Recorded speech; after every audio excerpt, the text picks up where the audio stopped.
আপনি হয়তো নামাজ, রোজা এসব কিছু ঠিকঠাক করে করছেন। আলহামদুলিল্লাহ। আপনি একজন ব্যবসায়ী।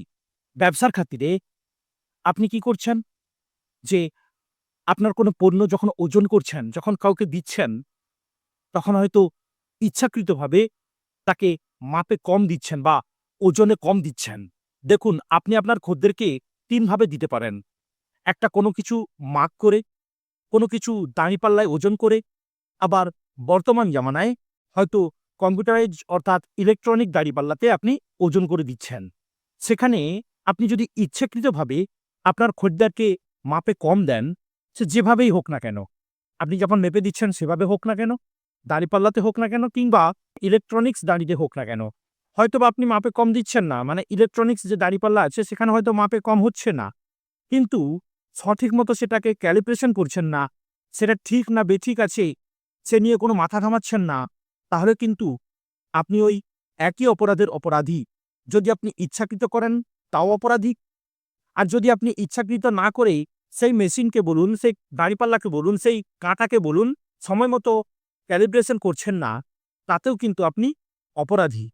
কেননা ইলেকট্রনিক্স জিনিসের নির্দিষ্ট সময়ে ক্যালিব্রেশন করা উচিত। যদি আপনি এভাবে করে থাকেন, তাহলে কিন্তু আপনি অনেক অপরাধ করছেন। মানুষকে ঠকাচ্ছেন, যা কিনা ইসলাম কখনো মেনে নেয় না।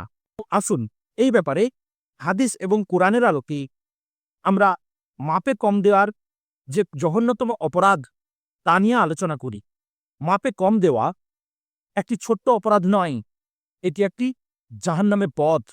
হ্যাঁ ভাইরা, আজ আমি এমন একটি অপরাধের কথা বলতে চাই, যে অপরাধকে আমরা অনেক সময় ছোট মনে করি, কিন্তু আল্লাহ তাআলা যাকে বলেছেন ধ্বংসের কারণ। আজকের বিষয় মাপে ও ওজনে কম দেওয়া। আল্লাহ কোরআনে সরাসরি ঘোষণা করেছেন, ওয়াইলুল লিল মুতাফফিফিন, অর্থাৎ দুর্ভোগ মাপে কম দানকারীদের জন্য। সূরা মুতাফফিফিন আয়াত নম্বর ১। ভেবে দেখুন ভাই, কোরআনের কত আয়াত আছে, কিন্তু খুব কম বিষয়েই আল্লাহ এই শব্দটি ব্যবহার করেছেন। ওয়াইল অর্থাৎ ধ্বংস, সর্বনাশ, জাহান্নাম। আল্লাহ কাদের জন্য এই ঘোষণা দিলেন? আল্লাহ সুবহানাহু ওয়া তাআলা বলেন, যারা লোকদের কাছ থেকে মাপ নেয় তখন পূর্ণ মাত্রায় নেয়, আর যখন লোকদের মেপে দেয় বা ওজন করে দেয় তখন কম দেয়। সূরা মুতাফফিফিন আয়াত নম্বর ২ এবং ৩। ভাই ও বোনেরা, এটা কি শুধু দোকানের দাঁড়িপাল্লার কথা? না, এটা জীবনের সব ক্ষেত্রে প্রযোজ্য।